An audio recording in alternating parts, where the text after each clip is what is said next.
Bonjour à tous, bienvenue de retour sur Histoire Reddit. Alors imaginez un peu ça, un homme reçoit des conseils de mariage d'un type qui a raté 4 mariages. 4. Pas une fois, pas 2, 4 fois. Et au lieu de se dire, peut-être que ce n'est pas la bonne personne pour me conseiller, il suit ses conseils. Avec enthousiasme. Comme s'il avait trouvé un gourou. Un gourou du divorce. Et ensuite, surprise, tout tourne horriblement mal. Sa femme, qui avait littéralement abandonné un poste important et déménagé dans une autre ville pour lui, se retrouve assise à une table de cuisine face à des papiers de divorce déjà examinés par un avocat. Il les avait préparés à l'avance. Comme un devoir à rendre. Et puis, ça devient encore meilleur, quand le soi-disant gourou se révèle être un véritable désastre humain, soudainement notre homme veut revenir en rampant. Drôle de retournement de situation, non? Restez avec moi, parce que cette histoire a tellement de couches que vous aurez sincèrement du mal à croire qu'elle est réelle. Allez, on commence. Mon mari a suivi des conseils de mariage donnés par un collègue ayant 4 mariages ratés et m'a demandé le divorce, mais maintenant il veut revenir parce qu'il pense avoir été manipulé. J'écris ceci parce que peut-être que quelqu'un ici a vécu quelque chose de similaire. Je ne sais pas exactement ce que je cherche, mais garder tout cela pour moi ne fonctionne plus. J'ai épousé Lucas quand j'avais 28 ans. Lui en avait 30. 5 ans après notre mariage, j'ai accepté un changement de poste latéral parce que son entreprise lui avait proposé une promotion qui nous obligeait à déménager dans une autre ville. Mon patron me préparait pour un poste senior, mais j'y ai renoncé. J'ai trouvé un travail correct dans la nouvelle ville. Rien de comparable à ce que j'avais laissé derrière moi, mais cela payait les factures. Tout a changé quand Brett est arrivé dans le bureau de Lucas, environ 8 mois après notre déménagement. Brett avait 44 ans, assistait aux événements professionnels dans des costumes chers une taille trop serrée, et avait été marié 4 fois. Oui, 4. Lucas m'a parlé de lui après leur premier déjeuner d'équipe. Il est rentré à la maison et a passé 20 minutes à raconter comment Brett se plaignait que sa dernière ex-femme lui avait tout pris lors du divorce. Il disait que Brett était l'exemple parfait de ce qui arrive quand on ignore les signaux d'alerte.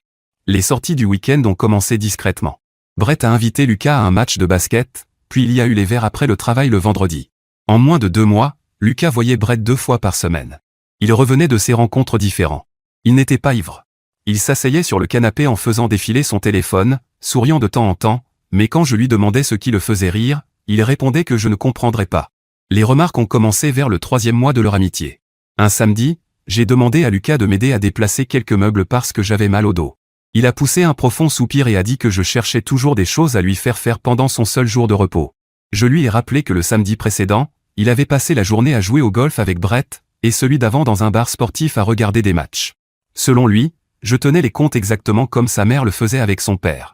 Cette comparaison m'a blessé parce que sa mère utilisait la culpabilité comme une arme. Moi, je lui demandais simplement de m'aider à déplacer une bibliothèque. Il a commencé à employer des expressions qui ne lui ressemblaient pas.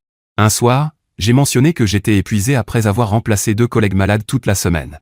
Il a dit que je dramatisais un stress professionnel normal. Lucas n'avait jamais utilisé ce mot de toute sa vie. Quand je me suis énervé parce qu'il avait laissé ses vêtements de sport dans la salle de bain pendant 3 jours d'affilée, il m'a accusé de vouloir contrôler son espace. Avant, il embrassait mon front tous les matins pendant que j'étais encore à moitié endormi. Ça s'est arrêté. Nous avions l'habitude de regarder ensemble une émission de compétition culinaire le mercredi. Il a commencé à faire des plans avec Brett le mercredi. Quand je lui ai dit que nos soirées devant l'émission me manquaient, il m'a traité de collante. J'ai essayé d'avoir une vraie conversation avec lui environ 4 mois après le début de ce changement. Je l'ai fait asseoir un après-midi, sans télévision ni téléphone, et je lui ai dit que j'avais l'impression que nous nous éloignions l'un de l'autre. Il m'a regardé longtemps avant de dire que j'inventais des problèmes parce que j'avais besoin de drame. Il disait qu'il existe des personnes naturellement négatives qui créent des problèmes à partir de rien. Je lui ai demandé d'où venait cette idée, mais il s'est levé et est allé dormir sans répondre. L'histoire du téléphone a empiré. Il passait son temps à envoyer des messages à quelqu'un en souriant à l'écran. Quand je passais près de lui, il inclinait son téléphone pour cacher la conversation. Une fois, son téléphone était posé sur le comptoir et j'ai aperçu un aperçu de message de Brett. Il parlait du « boulet au pied ». Au bout de 5 mois, Lucas a commencé à critiquer des choses qui n'avaient jamais posé problème auparavant. Ma cuisine était trop fade, je regardais trop la télévision, je ne faisais pas assez de sport. Je parlais trop de mon travail. Chaque remarque semblait sortir du scénario de quelqu'un d'autre. Quand j'ai préparé son plat préféré pour essayer d'apaiser les tensions, il y a à peine touché parce qu'il essayait maintenant de manger plus sainement.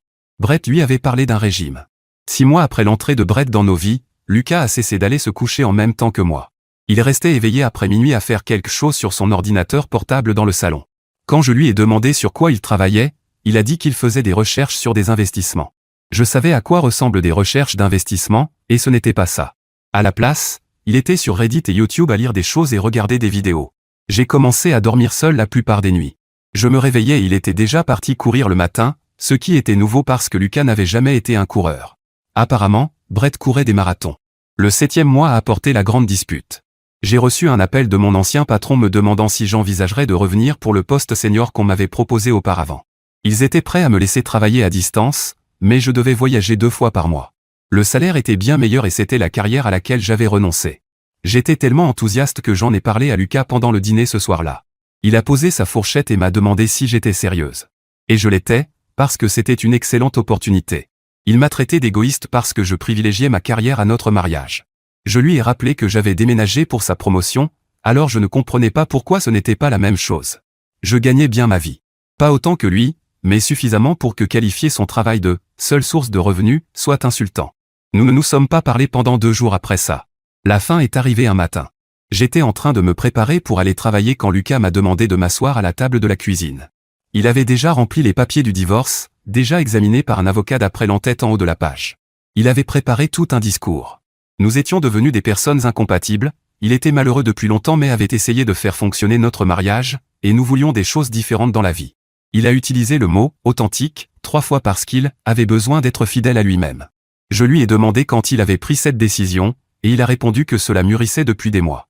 Je lui ai demandé si Brett avait quelque chose à voir là-dedans, ce qui était évident, mais il s'est mis sur la défensive et a dit que Brett l'avait simplement aidé à voir les choses plus clairement, que Brett comprenait ce que c'était que d'être dans une relation étouffante. Je lui ai fait remarquer que Brett avait 4 mariages ratés et ne connaissait absolument rien à un mariage heureux. Lucas l'a défendu en disant que c'était parce que Brett choisissait les mauvaises femmes, mais qu'au moins il avait le courage de partir au lieu de rester dans une relation misérable.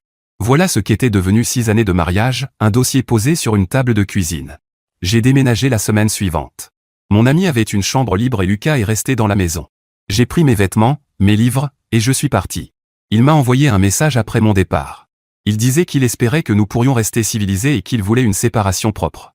Ses réseaux sociaux ont changé en quelques jours. Nouvelle photo de profil, lui et Brett dans un bar, chacun avec une bière à la main et un grand sourire. Il parlait de nouveaux départs, de vivre chaque jour comme le meilleur de sa vie, ce genre de choses. 2 semaines après mon départ, Lucas a publié une photo de lui et Brett portant des t-shirts assortis avec l'inscription « Brotherhood over BS ». Le divorce a été un peu compliqué parce que je n'avais pas l'intention de quitter ce mariage sans rien. Je ne demandais rien d'extraordinaire, seulement ce qui m'appartenait.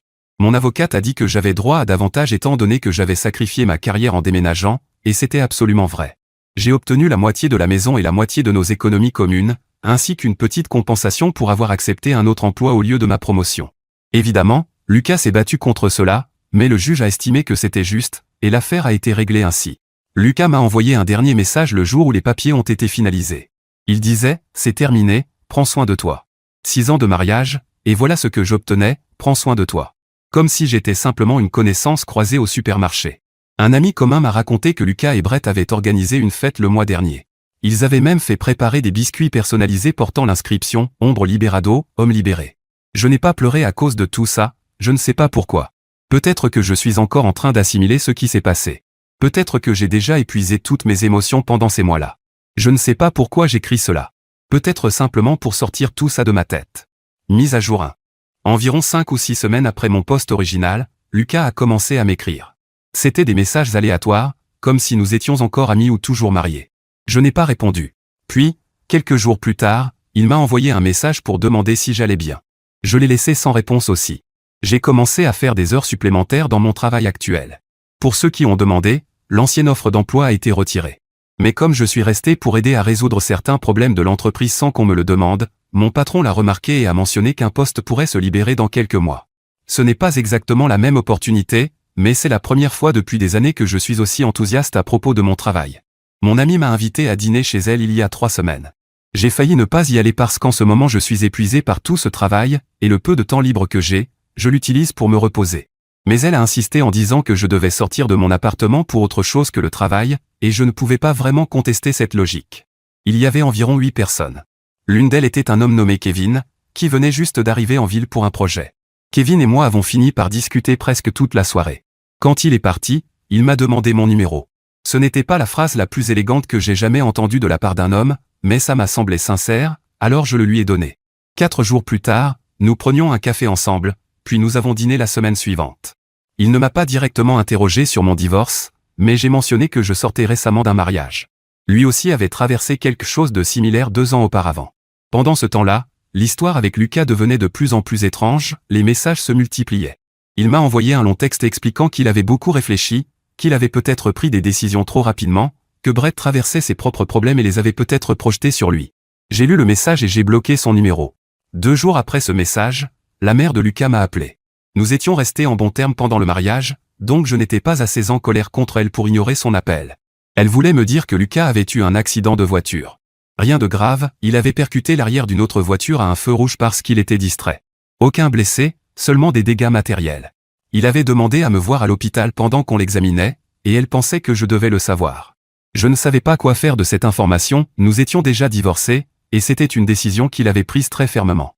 Mais sa mère semblait inquiète, non pas à cause de l'accident, mais à propos de lui en général. Elle a mentionné qu'il l'appelait beaucoup plus souvent que d'habitude et qu'elle le trouvait étrange. Malgré tout, je ne l'ai pas recontacté.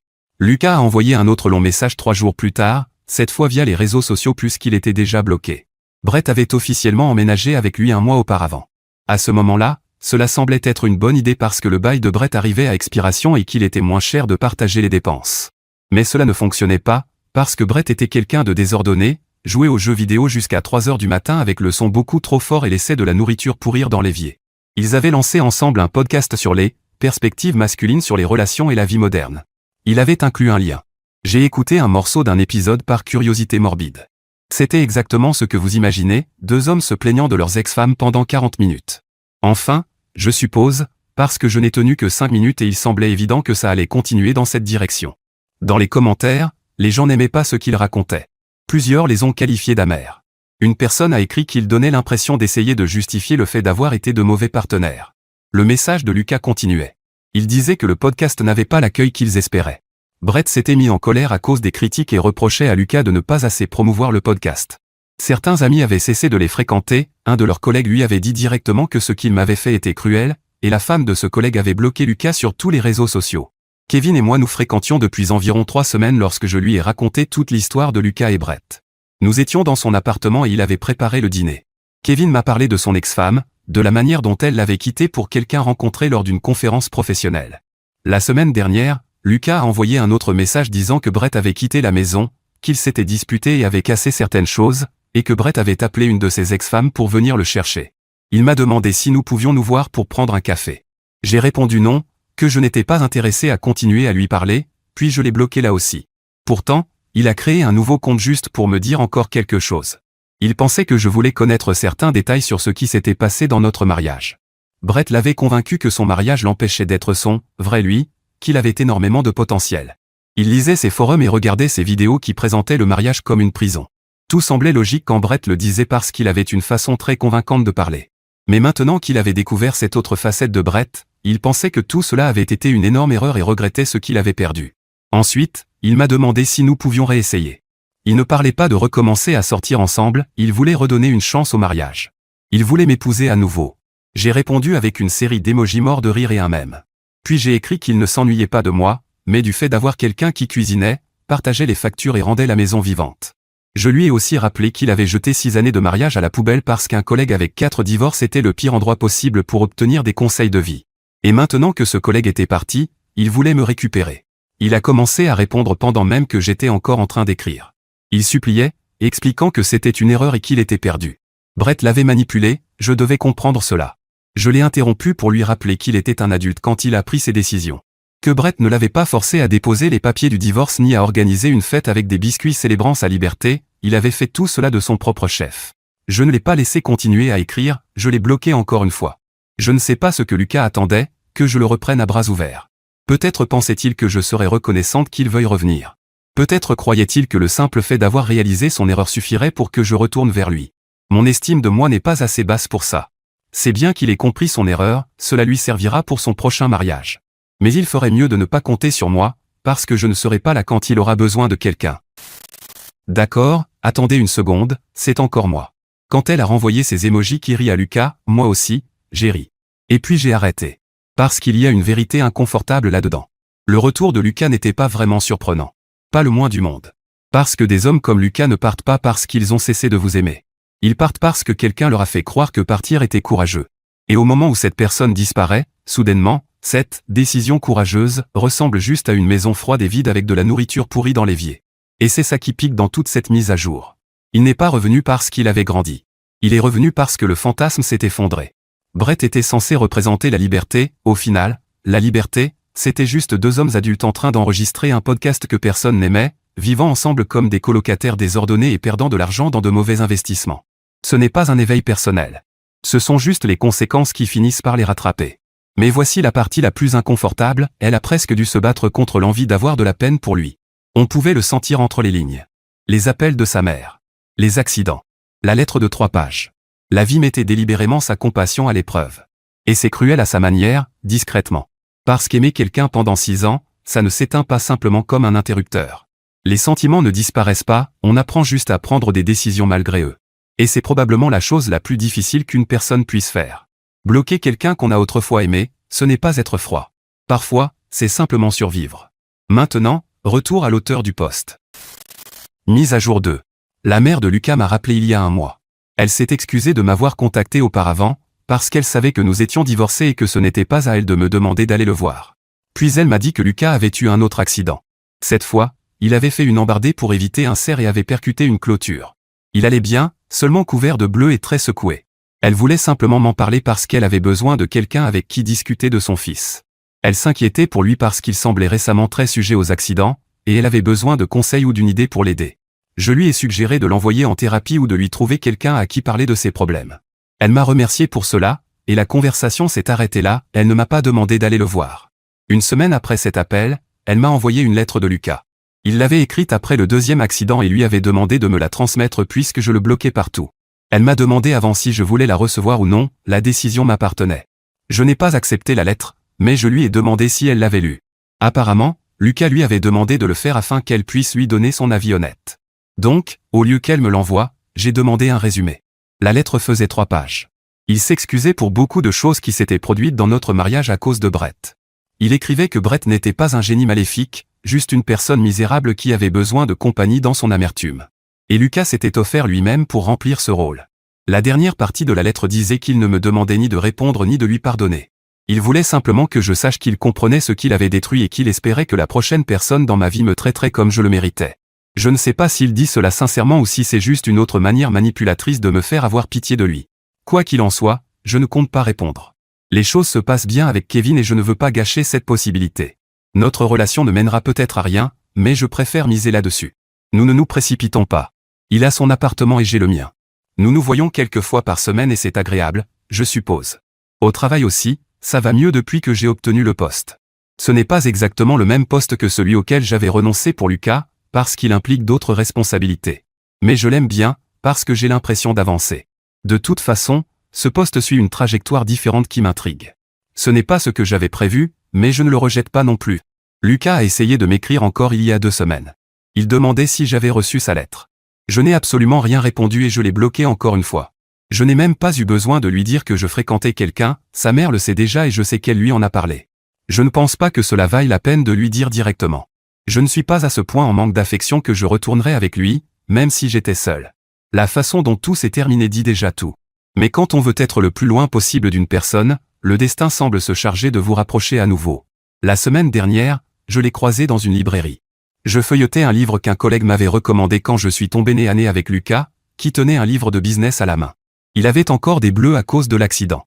Nous sommes restés là dans un moment terriblement gênant. Il a parlé le premier, disant qu'il était heureux de me voir et que j'avais bonne mine. Je l'ai remercié puis j'ai continué à regarder les livres. Il n'est pas parti, il est resté là un moment avant de dire qu'il pensait sincèrement tout ce qu'il avait écrit dans la lettre, qu'il n'attendait rien de moi, mais qu'il voulait que je sache qu'il travaillait sur lui-même. Je lui ai demandé comment allait Brett.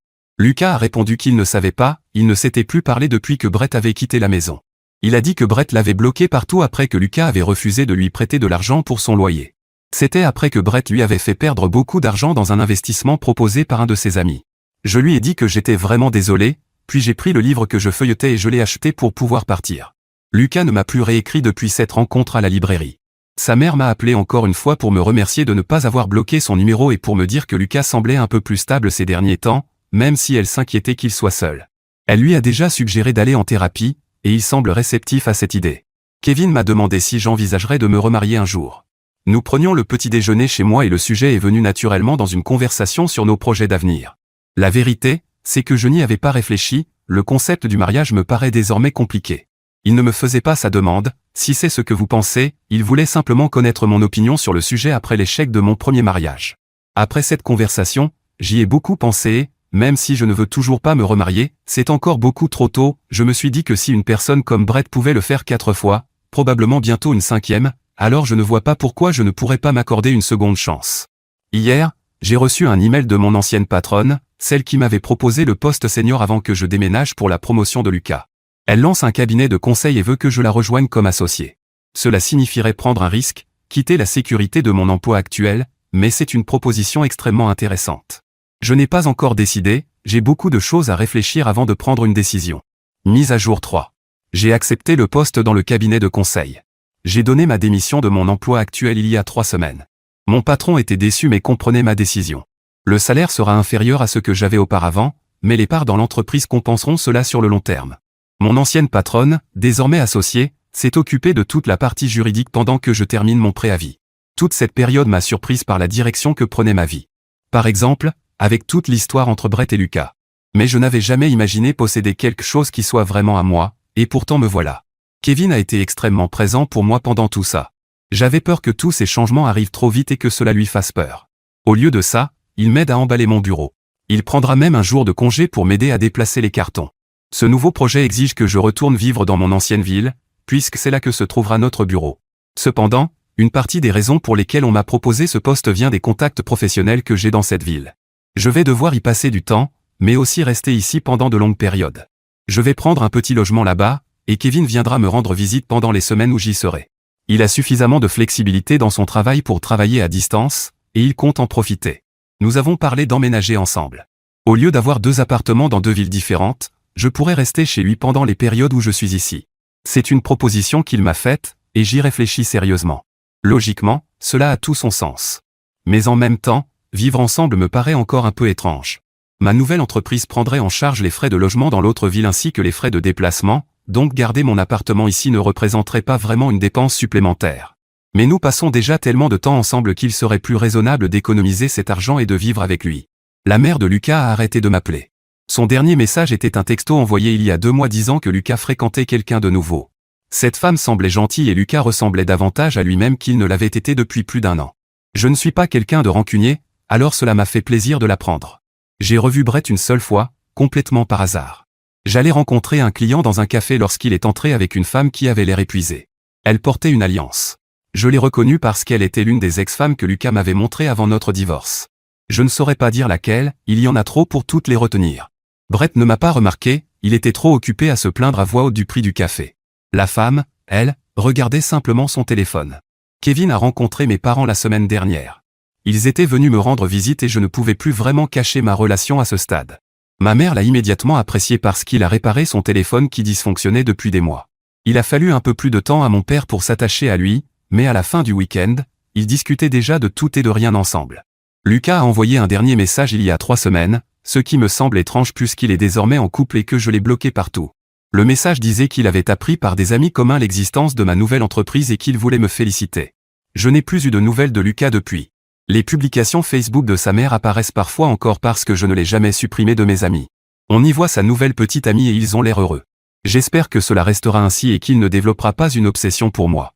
Ce n'est pas que je me pense assez importante pour ça, mais même bloqué, il continue de m'écrire et je trouve cela un peu étrange. Mise à jour 4. Je me suis dit qu'une mise à jour sur ma vie et tout ce qui s'est passé pourrait peut-être vous intéresser. Et si ce n'est pas le cas, ce sera simplement un message que j'écris pour moi-même et que personne ne lira. J'ai emménagé avec Kevin et, pendant les 8 mois où nous avons été ensemble, la vie commune s'est très bien passée. Je passe une semaine dans chaque ville, mais Kevin m'accompagne et passe plusieurs jours avec moi là-bas lorsque son travail le lui permet. Donc, nous vivons ensemble environ 75% du temps. Nous avons eu une discussion sérieuse à propos du mariage. Je suis ouverte à cette possibilité, mais je préférerais que cela se fasse dans quelques années. Il a compris parce qu'il n'est pas prêt à se remarier immédiatement non plus, mais c'était important de mettre le sujet sur la table. Lui souhaite vraiment se remarier un jour et voulait savoir si je pourrais envisager cela afin que nous ne perdions pas notre temps. Il faut dire qu'il m'a fallu 3 mois pour quitter mon ancien appartement et emménager chez lui, même si j'avais déjà commencé à voyager entre les 2 villes.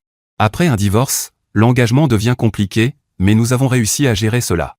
Lucas, mon ex-mari, a quitté la ville il y a environ 2 mois. Il a vendu la maison où nous vivions après la fin de sa relation et est parti s'installer ailleurs. Je le sais grâce à des amis communs à qui il a expliqué qu'il avait besoin d'un changement d'air. La relation s'est terminée parce qu'ils ne s'entendaient pas très bien. Il avait aussi des problèmes financiers après avoir perdu beaucoup d'argent dans des investissements proposés par Brett, ce qui le rendait constamment stressé. C'est pour cette raison qu'il a accepté un emploi mieux payé et vendu la maison afin de partir. Brett, quant à lui, s'est remarié avec l'ex-femme numéro 2. Je crois que nous avons enfin établi l'ordre exact. Mais ce mariage n'a duré qu'environ 5 mois et demi avant qu'il divorce à nouveau. Je vous laisse décider si cela compte comme un 5e divorce ou simplement comme une extension du 2e. Tout le reste va bien, Lucas ne m'a plus recontacté depuis la dernière fois, donc il n'y a plus de raison de s'inquiéter au cas où il aurait développé une obsession. Alors ma famille YouTube, voici mon avis là-dessus. Commençons par Lucas. Franchement, je ne pense même pas que Lucas soit purement mauvais. Je pense qu'il est quelque chose de presque pire, faible. C'était un homme profondément influençable, et Brett a trouvé exactement les bonnes failles dans lesquelles s'engouffrer. Tout ce langage sur la dramatisation, le vrai moi, la relation étouffante, rien de tout ça ne venait réellement de Lucas. C'était Brett qui parlait à travers la bouche de Lucas. Et le plus triste dans tout ça, Lucas pensait probablement qu'il était enfin en train de s'éveiller. Ce n'était pas le cas. Il échangeait simplement une forme de sommeil contre une autre. Brett, c'est une histoire complètement différente. Brett est une personne malheureuse qui avait besoin d'un compagnon dans sa misère. C'est tout. Voilà tout le personnage. 4 divorces, un podcast raté, des amitiés détruites, de mauvais investissements. Brett n'était pas quelqu'un qui choisissait les mauvaises femmes. Brett était quelqu'un qui ne s'est jamais remis en question. Et il a trouvé Lucas exactement au bon moment de vulnérabilité. C'est comme ça que ces choses-là fonctionnent. Mais ce à quoi je reviens sans cesse, c'est qu'elle ne s'est jamais perdue dans toute cette histoire. Pas une seule fois. Oui, elle a souffert. Oui, elle a été blessée. Mais elle a protégé sa valeur personnelle à chaque étape. Elle n'a pas repris Lucas par solitude. Elle n'a pas répondu aux lettres par culpabilité.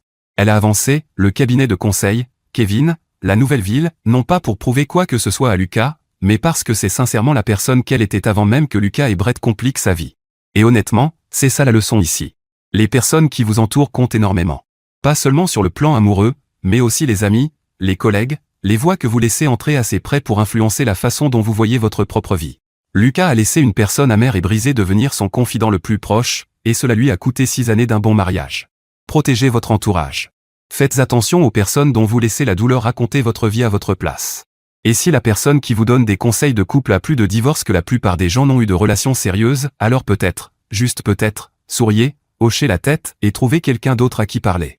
Alors les amis, partagez votre avis là-dessus et dites-moi ce que vous en pensez dans les commentaires ci-dessous. Et merci de m'avoir rejoint sur Histoire Reddit. N'oubliez pas de liker et de vous abonner. On se retrouve dans la prochaine vidéo.